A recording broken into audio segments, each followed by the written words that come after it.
सेवा का अधिकार आयोग हरियाणा के मुख्य आयुक्त टीसी गुप्ता ने कहा कि सरकार व सेवा अधिकार आयोग का एकमात्र उद्देश्य है कि आमजन के काम बिना किसी परेशानी के समय पर उनकी संतुष्टि के साथ पूरे किए जाएं।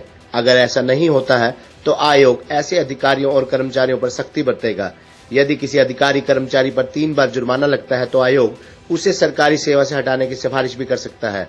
ढुलमुल रवैया अपनाने वाले अधिकारियों की लापरवाही को बख्शा नहीं जाएगा।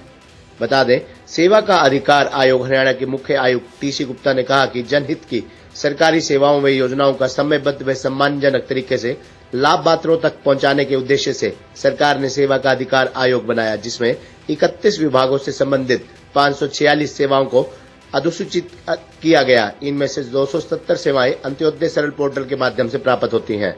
लोगों का जीवन और सरलमय बनाने के लिए विभिन्न विभागों से संबंधित अन्य सेवाओं को भी चिन्हित कर सेवा का अधिकार अधिनियम के तहत अधिसूचित करवाया जाएगा। टीसी गुप्ता ने यह भी जानकारी दी कि राइट टू सर्विस एक्ट के संबंध में समीक्षा एवं प्रशिक्षण कार्यक्रम के तहत सरस्वती महिला महाविद्यालय के सभागार में आयोजित जिला स्तरीय बैठक को वे संबोधित करते हुए ये जानकारी दे रहे थे। उन्होंने अधिसूचित सरकारी सेवाओं के संबंध में विस्तृत रूप से जानकारी दी और कहा कि सभी विभागों को इन सेवाओं का लाभ समयबद्ध देना होगा। ऐसा न करने पर आस्क पोर्टल पर संबंधित शिकायत ऑटो मोड में अपील में चली जाएगी और इसके बाद विभाग में उच्च अधिकारियों को एक के बाद दूसरे को 2 बार अपील जाने के बाद ये शिकायत व समस्या आयोग के पास स्वतः पहुंचेगी, जिसमें आयोग द्वारा 30 दिन के अंदर ये शिकायत निपटाई जाएगी और इससे संबंधित अधिकारी व कर्मचारी को 20,000 रुपए पेनल्टी करने का अधिकार आयोग के पास होगा। इसलिए सभी विभाग अपनी पेंडिंग शिकायतों का समाधान तुरंत करें और हर हालत में अपना स्कोर 1 जनवरी 2022 तक 9.9 से ऊपर ले जाएं। उपायुक्त पलवल इस संबंध में सभी विभागों की समय समय पर समीक्षा करें। सभी अधिकारी अपने कार्यालय के बाहर इन सेवाओं के संबंध में पूर्ण जानकारी फ्लैक्स या डिस्प्ले बोर्ड पर अवश्य प्रदर्शित करें। उन्होंने कहा कि 1 जनवरी 2022 से अधिसूचित सेवाओं में विस्तार किया जाएगा ताकि लोगों को अधिक से अधिक लाभ मिल सके। उन्होंने अधिकारियों से आह्वान करते हुए चेतावनी भी दी कि वे प्राथमिकता के आधार पर समयबद्ध तरीके से लोगों को सेवाओं का लाभ प्रदान करें। उन्होंने अधिकारियों से कहा कि वे जिले के स्कोर में वृद्धि करें। 1 जनवरी 2022 को जिला का स्कोर 9.9 होना चाहिए। टीसी गुप्ता ने सेमिनार के दौरान नागरिकों को विभिन्न विभागों द्वारा प्रदान की जा रही सेवाओं की समीक्षा की और नागरिकों से सेवाओं के बारे में फीडबैक ली। अधिकारियों को निर्देश दिए कि वे जिले की रैंकिंग में सुधार के लिए कटिबद्ध हैं।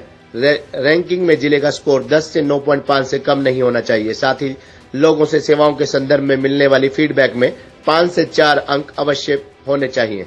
उद्देश्य जो Haryana right to service act है, सेवा का अधिकार कानून 2014, उसके तहत एक रिव्यू था डिस्ट्रिक्ट का और साथ के अंदर एक वर्कशॉप भी थी, जिसके तहत जनता को ये बताया गया, अधिकारियों को ये बताया गया कि कितने समय पे काम करना है, देखो उसके क्या क्या परिणाम हो सकते हैं। और मुझे ये खुशी है इस बात की देख के कि आज से केवल 25 दिन पहले पलवल जिले का जो RTS स्कोर 8.6 पे था, वो आज 9.2 पे आ गया।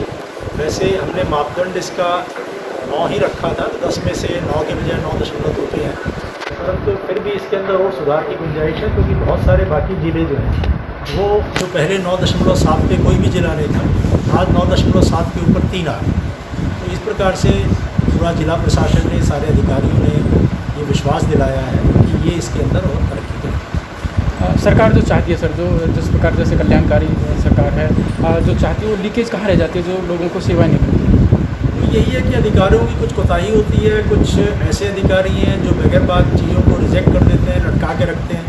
तो जिम्मेदारी का अभाव था और इस जो सिस्टम जो किया है, ऑनलाइन सिस्टम है, और आयोग इस चीज़ को सुनिश्चित कर रहा है कि नीचे स्तर तक जो कार्रवाई, जो लोगों की समस्याओं पे ध्यान नहीं दे रहे, लोगों के काम ना कर रहे, उसके प्रति जिम्मेदारी फिक्स की जाए और उनके खिलाफ एक्शन।